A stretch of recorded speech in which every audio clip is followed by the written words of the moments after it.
Então fala você que se conecta comigo mais uma vez aqui no canal Vasco Connection. Antes de qualquer assunto ou informação, eu peço para que você se inscreva no canal, deixe o seu like e acione o sino de notificações aqui do canal. Muito importante a sua inscrição, botão vermelho aí do lado esquerdo do seu telefone. Vamos juntos, vamos falar de Vasco, muitos assuntos importantes aqui hoje. Olha, os executivos da 777 pretendem desembarcar no Rio de Janeiro na próxima semana. A proposta da 777 pode sair até o dia 21. O Vasco espera a proposta até o dia 21 desse mês, galera. Então, todo mundo muito ansioso por isso, né? Nenê sai em defesa do Zé Ricardo, que vive o seu pior momento na carreira, no caso do Zé Ricardo. Por quê, Eduardo? Muita pressão, pressão dentro do clube, pressão da torcida. Zé Ricardo está muito pressionado à frente do nosso Vasco. Outra questão aqui. O Vasco vai buscar um jogador de nome no mercado. Olha, o Paulinho, esse mesmo que foi revelado no Vasco, não é que ele esteja no mercado, mas ele não vem sendo aproveitado no Bayern nesse momento. Então, já que não vem sendo tão aproveitado assim, a 777 poderia tentar uma cartada para que os torcedores do Vasco não fiquem, foi para o Palmeiras, veio para o Botafogo, aqui. Dá para contratar, dinheiro não é problema para 777. Vamos falar sobre isso aqui. E após a rodada de ontem, a equipe do Bahia se distanciou, abriu uma gordura para o Vasco. E isso já preocupa a torcida do Vascão da Gama, beleza? Vamos juntos, vamos falar do nosso Vascão da Gama. Começando, é claro, com o assunto da 777. Os executivos da 777 desembarcam no Rio de Janeiro na próxima semana, né? A possibilidade é muito grande, na realidade, para isso.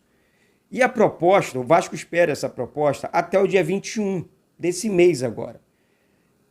Eu estou ansioso, assim como você. A proposta é cerca de 700 milhões para o futebol, fora dívida. Tem gente misturando as bolas, são dinheiros diferentes, tá certo? 700 milhões apenas para o futebol, os outros 730 milhões lá que o Vasco tem dívidas, seria ali para negociação de dívidas, zerar, quitar as dívidas do Vasco. Então o Vasco seria um clube sem dívidas e com investimento no futebol. Coisa que não acontece há anos dentro do Vasco, tipo os salários que estão em dia.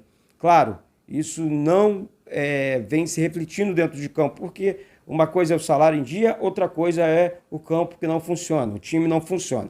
E nós vamos falar sobre isso aqui. Então, vamos aguardar a 777, a proposta. Eu também estou ansioso. Eu sei que vocês, a torcida está ansiosa, você e do outro lado também. Então, vamos juntos, vamos esperar e pedir a Deus que dê tudo certo, tá certo? Ontem, na entrevista coletiva no CT Moacir Barbosa, o Nenê saiu em defesa do técnico Zé Ricardo, dizendo que a culpa não é do Zé Ricardo, ou só do Zé Ricardo, mas também dos jogadores, que não conseguem, dentro de campo, fazer o que é passado para eles nos treinamentos.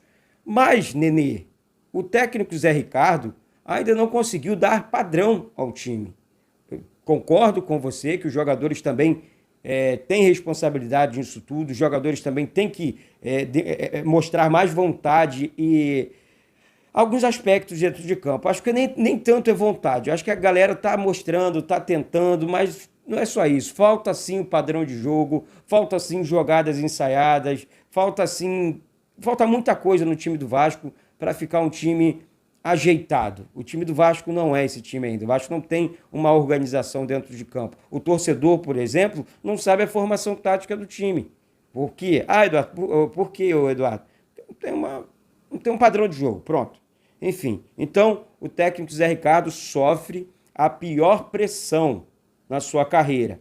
Repito, pressão vinda da torcida do Vasco, pressão vinda da diretoria do Vasco, que querem a todo custo a demissão do treinador da frente dos Gigantes da Colina. Aí eu pergunto para você, vale a pena manter? Vamos falar sobre esses números aqui. O Paulinho, ex-jogador do Vasco, na verdade, aquele costume, né, de falar, Paulinho do Vasco. Olha, o Paulinho passou pelo Vasco, é querido Vasco, jogando muita bola. Eu tive o prazer e o privilégio de começar a minha carreira transmitindo e cobrindo um jogo do Paulinho lá no Estádio das Laranjeiras, quando o Vasco foi campeão da Taça Rio, com o gol dele, Paulinho, com apenas 16 anos. Um golaço fora da área, dentro contra o Fluminense, Estádio das Laranjeiras, enfim, jogaço de bola. Douglas Luiz também fazia parte daquele time, subindo ali pro profissional, e o Douglas estava no jogo naquele dia, foi comemorar junto com os meninos, porque fazia parte daquele elenco recheado de bons jogadores, e o Paulinho fez o gol da vitória do título do Vasco, na realidade. Então, esse jogador tem as características que a 777 procura no atleta. É um jogador novo, é um jogador de mercado. Dinheiro não é problema, repito, dinheiro não é problema para esses caras. A 777 é bilionária, é uma empresa bilionária, é muita grana. Então, mas no Genoa não está dando certo. Olha, o Genoa é uma coisa, o Vasco é totalmente outra. Não se compara a grandeza do Genoa com a grandeza do Vasco. Respeitamos a equipe do Genoa, tudo que acontece lá dentro. Porém, o Vasco é uma outra questão.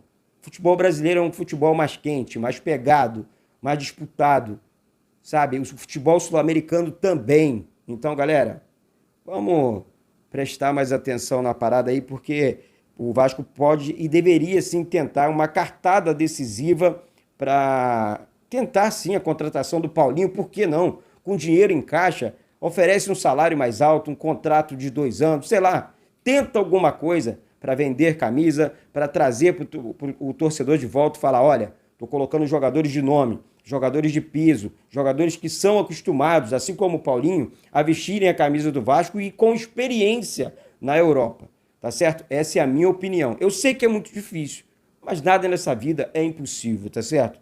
Olha, após a rodada de ontem, eu confesso para você que fiquei mais preocupado ainda.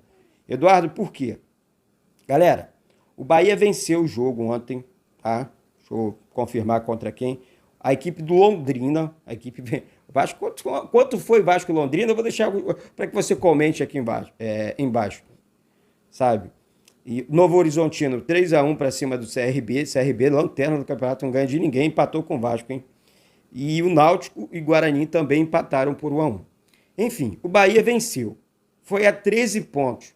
O Vasco continua com 7 pontos na nona colocação do Campeonato Brasileiro.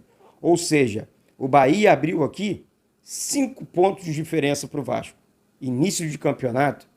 Eduardo, mas o Vasco está a 1 ponto do G4.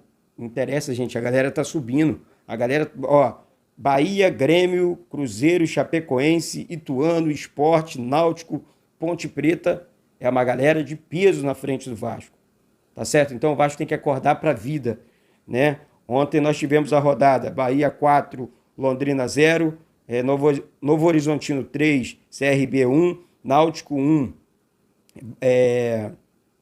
Guarani também 1, e a equipe do CSA jogando dentro de casa empatou com a equipe do Criciúma por 1-1. Eduardo, onde você quer chegar com isso?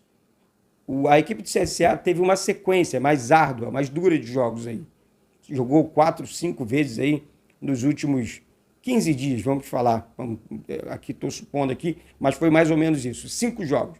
O desgaste da equipe do CSA está muito maior do que a do Vasco. Ou seja, eles, além da viagem para o Rio de Janeiro. Então, o Vasco concentrado, um Vasco organizado, eu não digo treinado, porque tempo o Zé Ricardo está tendo, gente. Ele não pode reclamar. Todo treinador reclama. Mas eu não tenho uma semana para treinar a equipe. Mas eu não consigo treinar a equipe. Pelo amor de Deus, cara. Toda semana é uma semana para o próximo jogo, mais uma semana para o próximo jogo. Treinamento intenso, dá treinamento nos 2 horários, nos 2 períodos, faz treinamento tático na parte da manhã e treinamento físico na parte da tarde. Não sou nenhum profissional da área, mas não é difícil enxergar isso, tá certo? Rapaziada, então, são essas informações agora de manhã, mais informações na hora do almoço. Hoje tem treinamento do Vasco, nos acompanhe, deixe seu like, se inscreve, seja parceiro aqui do canal e vamos juntos. vamos continuar falando do nosso gigante da colina, tá certo? Um beijo no coração de todos e saudações vascaínas.